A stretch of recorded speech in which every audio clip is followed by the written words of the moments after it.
name is Oyeyinka, and I am a dynamic storyteller, using my editing, reporting, and producing skills to deliver the news and create great stories. An evening in Ottawa's Byward Market is full of life and color, time with friends and family, good food, and plenty of fun.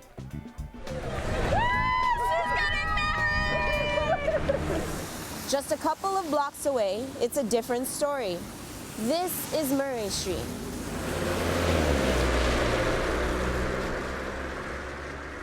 This block of Murray Street right here draws a lot of addicts. People are here to meet whoever and do whatever kind of business they're doing, and they use very close to here too.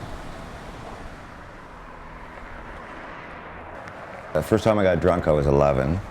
It was one of those things where, a friend took a shot out of every bottle in his dad's cabinet.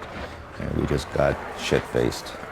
And from what I've read about alcoholism, that when you're a fledgling alcoholic, you change. The first time you get drunk, something inside you just flips over. And I could almost feel it.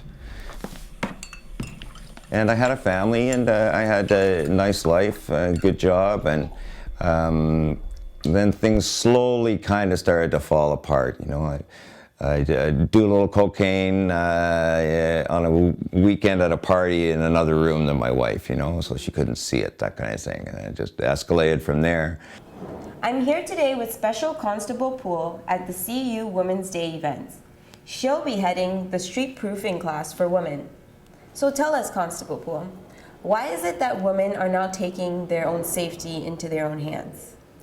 Well, I think that they shouldn't really have to take their own safety in their own hands, but they are more aware that there are risks out there, so they're educating themselves and teaching themselves self-defense. Grab me really hard, really hard. Get your hands off me!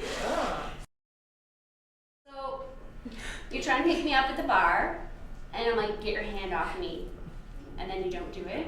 Get your hand off me, so then you grab the two fingers, you just roll out, and you can turn and bend. And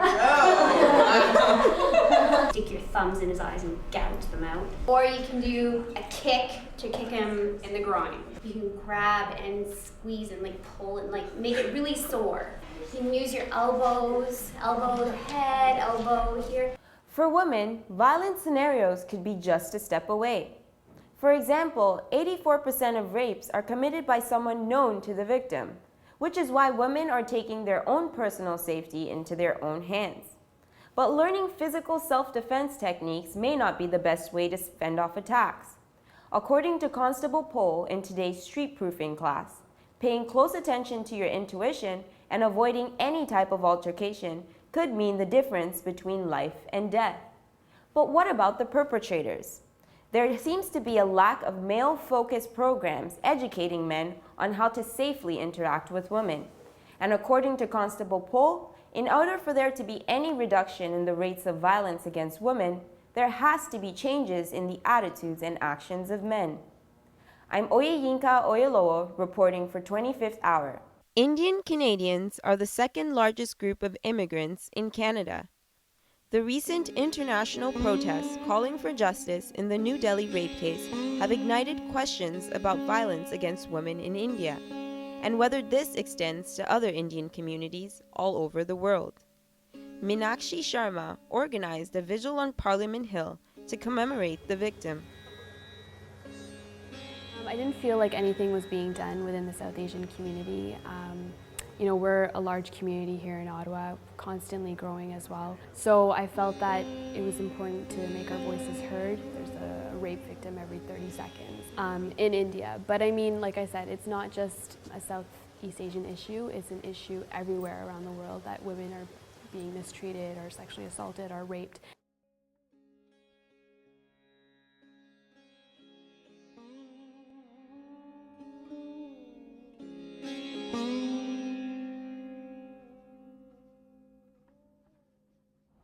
We actually pray to goddesses. Most of our gods are actually females. we used to respect our women so much. But then they're blaming movies for rapes. They're blaming Bollywood for rapes. They're blaming clothes for rapes. They're blaming the time women step out for rapes. I mean, they're blaming everything for rapes except for the fact that men himself is responsible for rapes.